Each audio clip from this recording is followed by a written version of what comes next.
আল্লাহ আমার রব, এই রবি আমার সব।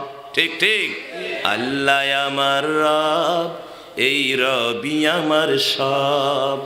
দমে দমে তনু মনে তারি অনুভব। আল্লাহ আমার রব, এই রবি আমার সব। তোমার দুনিয়াতে মোরা যেদিকে তাকাই, অথই নিয়ামতে ডুবে আছি সবাই।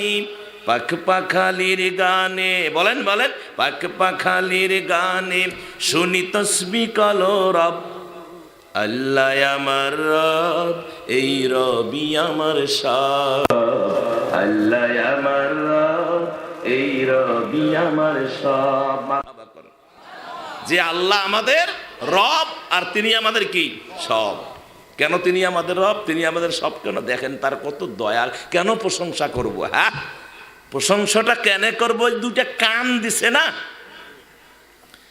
কান দিয়েছে, শুনবার ক্ষমতা দিয়েছে কে? কানে যদি না শুনি, ভাই কি বললেন শুনি নেই তো, কথা কর। আর যখনই বলবেন শোনা যায় কি যায় না? তেলাওয়াত করবেন আলহামদুলিল্লাহি রাব্বিল আলামিন। কানে ঢুকলো, কানে শুনলো, হৃদয়টা ঠান্ডা হয়ে গেল। আমার ভাইয়েরা, কানটা বড় নিয়ামত। আল্লাহ রাব্বুল আলামিন বিনা পয়সায় কান দিয়েছেন। এই কানের জন্য টাকা পয়সা লাগছে নাকি?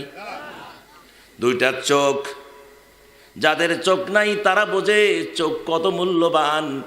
চোখ দুইটো কানা, পৃথিবীর কিছুই দেখতে পারে না। আমাদের এই বাংলাদেশের পাবনা জেলার একজন ইসলামের অগ্রণী সৈনিক, জামাত ইসলামের একজন বড় রুকন তিনি ছিলেন, এবং একজন বড় আন্দোলনকারী, একজন বক্তা ছিলেন, আন্দোলনী বক্তা। দুইটা চোখ ছিল না, অন্ধ। হাফেজ আলতাফ, কি জানেন না? হাফেজ আলতাফ। উনি নিজের কানে নিজের মুখে বলেছেন, আমি নিজের কানে শুনেছি। কয় হুজুর, হজে গেলাম, হজে গিয়ে মনটা চাইলো যে দেশে যা হইছে হইছে, হজে আসলাম, আমার আল্লাহ মনে হয় আমার চোখ দুটো ভালো করে দিবে, কাবাকে প্রাণ ভরে দেখে নিব। কাবায় পৌঁছে গেলাম, আমার সাথে যারা ছিল সবাই কাবা দেখলো, আল্লাহ আল্লাহ তাকবীর দিল।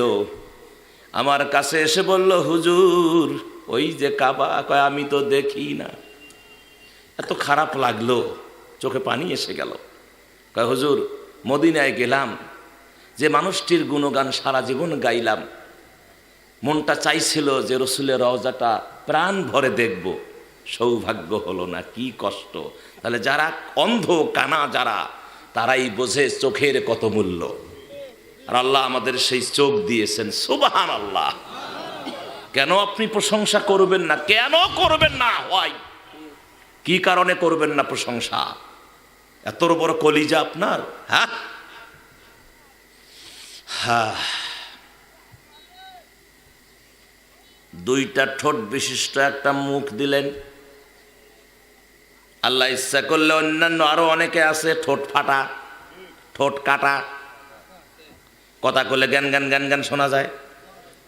আল্লাহ জন্মসূত্রেই সুন্দর ঠোঁটওয়ালা একটা মুখ দিলেন, মুখের ভিতরে 32টা দাঁত দিলেন। এই দাঁত আল্লাহ কি দিয়ে বানাইছে জানেন? রাস্তার পাথর দিয়ে নাকি? না, আল্লাহ নিজেই, কোনো কারিগর দিয়ে নয়, নিজেই জান্নাতি পাথর ঘষে ঘষে ঘষে ঘষে বান্দার মুখে দাঁত লাগায়া দিয়েছেন। সুবহানাল্লাহ কর, আর জোরে কোন সুবহানাল্লাহ। তাহলে প্রশংসা হবে কার? ভেতরে ঢুকে যান, জিহ্বা কি স্বাদ। জিহ্বা, আল্লাহ একটা জিহ্বা দিলেন স্বাদ অনুভব করার জন্য, কথা বলার জন্য। একটু নিচে যান, এই যে হার্ট, কলজা, ফেফড়া, মাইটা, তারপরে কিডনি, লিভার, সারাদিন যা খান আল্লাহ রব্বুল আলামিন এমন একটা মেশিন পেটের ভিতরে বসায় রাখছেন, এমন একটা যন্ত্র বসায় রাখছেন। কত কি খাইলেন সারাদিন, আল্লাহ হুকুম দিয়া রাখছেন জন্মসূত্রেই, এ আমার সৃষ্টি, আমার বান্দার পেটের ভিতরে তোমারে সেট করে দিলাম, তার দিলাম, তোমারে সুন্দর তরুতাজা থাকার উপকরণ দিলাম। আমার বান্দা যা খাবে তোমার ডিউটি হলো, আমার বান্দা ঘুমাক আর যেখানে যাক না কেন তোমার ঘুম নাই। ওরে আমার সৃষ্টি রে, আমার বান্দা যা খাবে তোমারে তা পিষতে হবে। পেটে যেন না থাকে, প্রকৃতির চাপে যেন বাহির হয়ে যায়। যদি পেটে থাকে, আমার বান্দার পেটের ব্যথা হবে, আমি আল্লাহর গোলামি করতে অসুবিধা হবে, বান্দা পেটের ব্যথায় অস্থির হয়ে যাবে। খবরদার, তোমার ডিউটি তুমি পালন করতেই থাকো। আল্লাহু আকবার কোন, আল্লাহু আকবার। এই মেশিন কে দিয়েছেন? আল্লাহ দিয়েছেন। দুটা পা দিয়েছেন, দুটা হাত দিয়েছেন, মুখ একটা দিয়েছেন। মুখটা যদি এই পার্শ্বে দিতেন তাহলে এই দিক দিয়ে খাওয়ান লাগতো, অথবা নাকটা যদি এই দিকে দিতেন, এই দিকে পারমিশন নিয়ে তারপরে এই দিকে খাওয়ান লাগতো। কথা কন না কেন? এভাবে যদি প্রত্যেকটা অঙ্গ প্রত্যঙ্গের বিজ্ঞান, ডাক্তার, কোরআন এবং সুন্নাহ সারা রাত যদি কেটে যায়, তবুও প্রত্যেকটা এক একটা অঙ্গ প্রত্যঙ্গের আলোচনা শেষ হবে না। এ নেয়ামত কে দিয়েছেন? আমার আল্লাহ। বলুন, সেই মনিবের দরবারে সকলে হৃদয়ের গহীন থেকে শ্রদ্ধা ভরে কণ্ঠে, বিগলিত কণ্ঠে সকলে বলি আলহামদুলিল্লাহ। রব্বানা লাকাল হামদ হামদান কাসীরান তয়্যিবান মুবারাকান ফীহি। দরুদ আর সালাম নবীজির কদমে হৃদয়ের সমস্ত আবেগ ভালোবাসা উজাড় করে দিয়ে সকলে বলছি সাল্লাল্লাহু আলাইহি ওয়াসাল্লাম, সাল্লাল্লাহু আলাইহি ওয়াসাল্লাম। যে নবীর শানে দরুদ পড়লাম, কি মর্যাদা জানেন আপনি? নবীজি যখন থুতু মোবারক ফেলতেন, খুব মনোযোগ দেন ভাই, দামি কথা, থুতু মোবারক, এই হুজুর, এই হুজুর, এই বসো বসো, দামি কথা। হুজুর যখন থুতু মোবারক ফেলতেন, সাহাবায়ে কেরাম দৌড় মেরে এসে বলতেন, ইয়া নবী আল্লাহ, আমার হাতে থু দেন, আমার হাতে থু দেন, ইয়া নবী আল্লাহ।